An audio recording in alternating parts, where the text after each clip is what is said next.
Imagina caminhar por uma estrada quase deserta, tarde da noite, quando de repente algo se move no canto do seu olho. Não é um animal comum.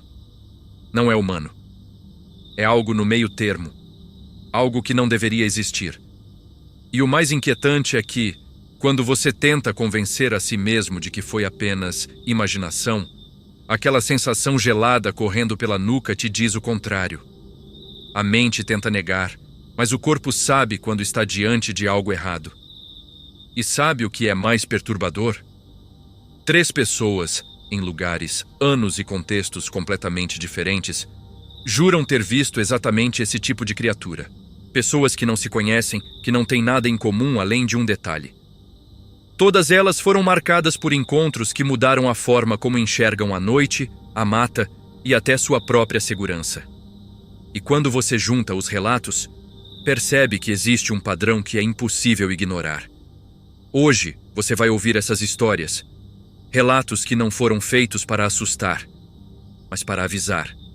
Porque se há algo que essas pessoas compartilham, é a certeza de que aquilo que viram não foi delírio, não foi sombra, não foi engano. Era real, sólido, vivo. E enquanto você escuta, uma pergunta vai crescendo dentro de você. E se essas criaturas estiverem por aí, observando, esperando, caminhando lado a lado conosco sem que a gente perceba?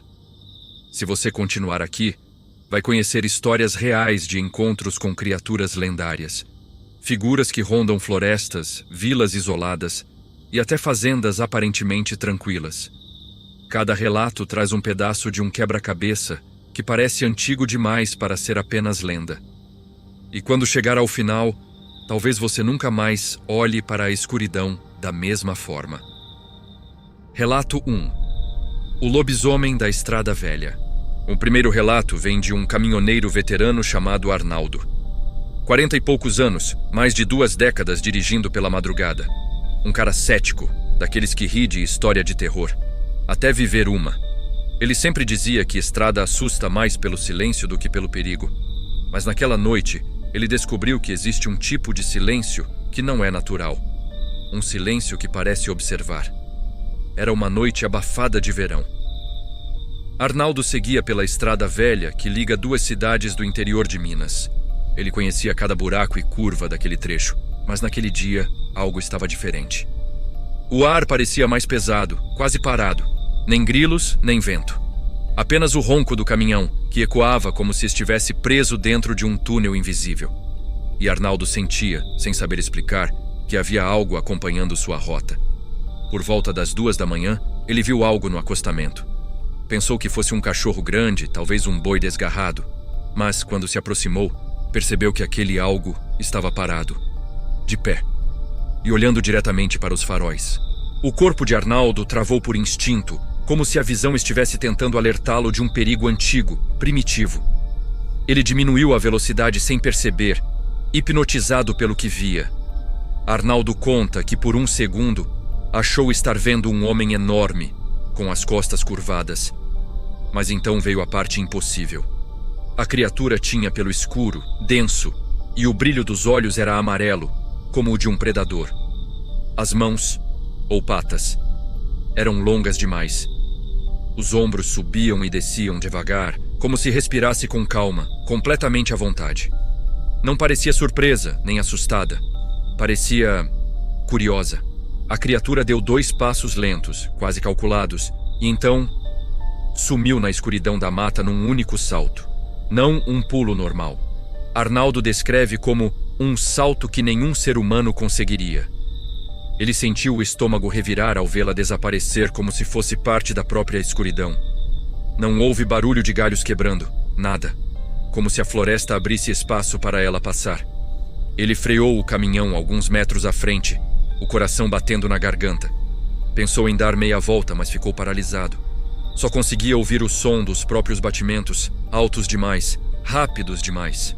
Por alguns segundos, teve a impressão de que a criatura estava ali perto, observando o caminhão, escondida na mata. Aquela sensação de ser observado o perseguiu pelo resto da noite. No dia seguinte, parou num posto e comentou o que viu. Alguns riram. Outros só se entreolharam, como quem já ouviu histórias parecidas, mas nunca teve coragem de falar.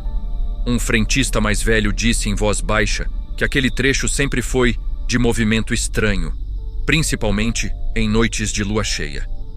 E Arnaldo percebeu que talvez não tivesse sido o único a ver aquilo. Acontece que naquela mesma região, moradores da zona rural já relatavam há anos o bicho grande da mata, visto sempre nas madrugadas de lua cheia. Ninguém falava abertamente, mas todos sabiam. Era um daqueles segredos coletivos que ninguém admite, mas todo mundo teme. Coincidência? Talvez.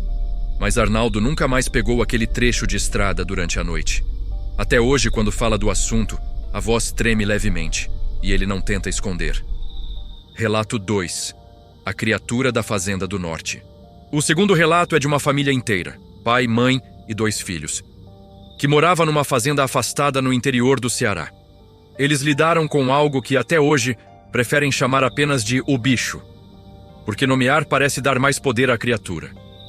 A família sempre viveu tranquila ali, acostumada ao silêncio, aos animais e à rotina simples da vida rural. Mas aquela paz começou a ruir aos poucos, noite após noite. Tudo começou com as galinhas. Toda semana, ao amanhecer, encontravam 2 ou 3 mortas. Não era ataque de raposa, não era furão, não era nada conhecido. Os animais estavam completamente drenados, sem sangue. O pai suspeitou de vandalismo, mas não havia pegadas humanas. Na verdade, mal havia pegadas. A terra não estava revirada e a cerca não parecia violada, como se algo tivesse passado por ali sem ser percebido. Uma noite, decidiram ficar acordados para tentar descobrir a causa. A mãe ficou dentro de casa com as crianças. O pai esperou perto do galinheiro, com uma lanterna e um pedaço de pau, o máximo que ele tinha de arma. Ele tentou se convencer de que era apenas um animal diferente, talvez do mato. Mas no fundo, sabia que aquilo era mais do que simples perda de criação. Era algo que desafiava o senso comum. E então veio o som. Um guincho agudo, metálico, como se fosse de um animal pequeno, mas vindo de um corpo muito maior. O pai sentiu os pelos do braço arrepiarem. O som não parecia vir de um ser vivo, mas de algo que imitava vida. A lanterna tremeu nas mãos dele enquanto apontava para a cerca, iluminando pedaços de sombra que pareciam se mover sozinhos.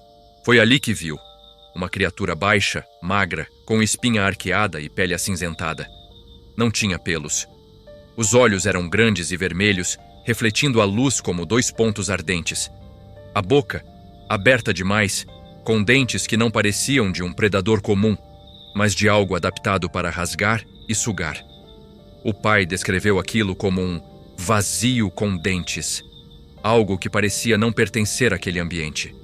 A criatura se movia rápido, como se deslizasse. Ela parou, olhou diretamente para o homem, e ele sentiu uma onda de pavor que o fez congelar. Não era medo comum. Era algo instintivo, profundo, como se o corpo tentasse avisar que aquele ser era um predador natural. E ele, uma presa. Cada segundo naquela troca de olhares parecia durar minutos. Ele deu um passo para trás. Só um. E a criatura, como se entendesse o movimento, recuou também. Depois, numa velocidade absurda, desapareceu entre os arbustos. Não correu, sumiu.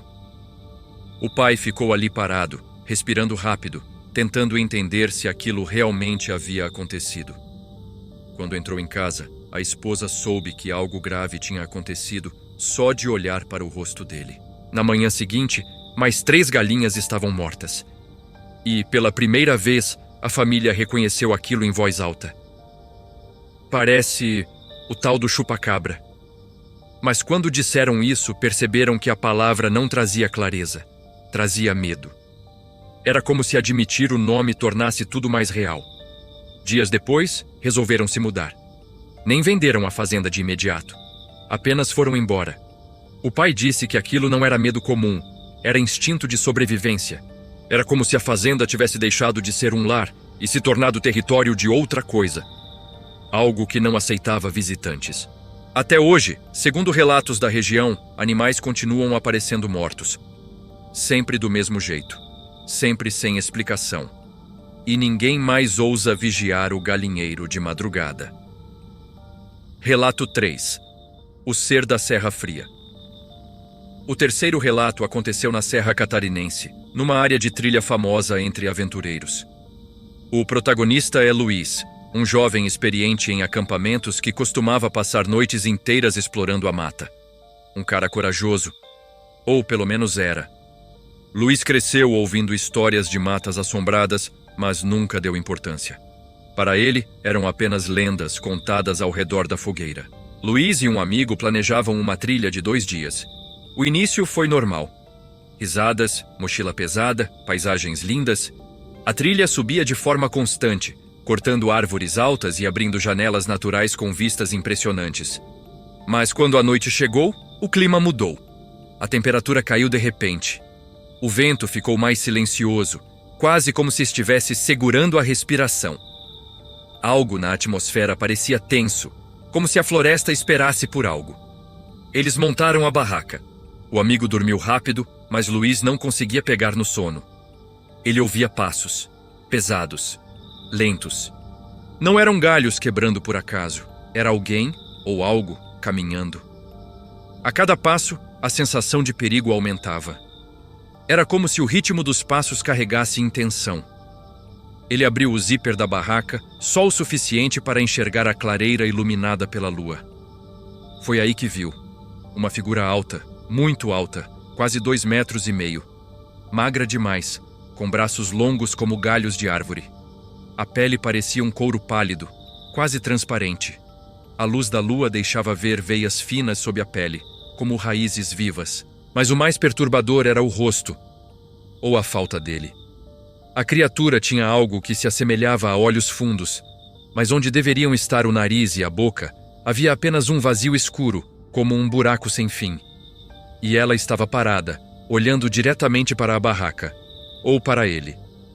Luiz sentiu um frio intenso subir pela espinha, como se o corpo tentasse fugir por dentro. Cada segundo olhando aquela figura parecia um aviso de que ele não deveria estar ali. A criatura mexeu a cabeça lentamente, como se estivesse analisando. E Luiz percebeu que aquilo não era um animal. Era algo consciente. Luiz não respirou, não piscou, não se moveu. A criatura parecia ouvir tudo, até o bater acelerado do coração. E cada mínimo som a fazia virar a cabeça de maneira brusca, como se funcionasse apenas por reflexos. Ele teve a impressão de que, se respirasse alto demais, ela avançaria. Depois de alguns minutos, ela deu meia volta e desapareceu silenciosamente entre as árvores. Nem passos, nem quebrar de galhos. Apenas sumiu. O silêncio que ficou foi tão pesado que parecia físico, como se o olhar invisível da criatura ainda estivesse ali por perto. Luiz fechou o zíper devagar, acordou o amigo e os dois foram embora antes do amanhecer.